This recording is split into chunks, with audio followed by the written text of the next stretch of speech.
बिरादरी, पूरे शहर के लोग और ख़ास तौर पर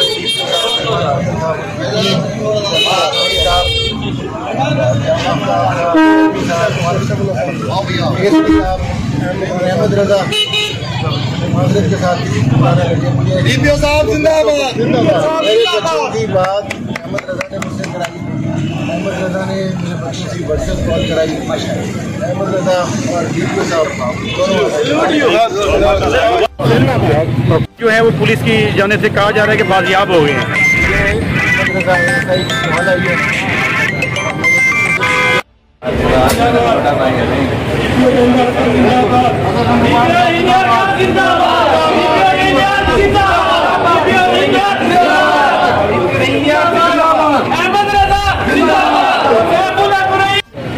और उनकी टीम सैफुल्लाह कुरैशी साहब, सैफी साहब, बाकी सारे लोग, फहीम साहब हमारे KSB का नाम शायद फहीम है।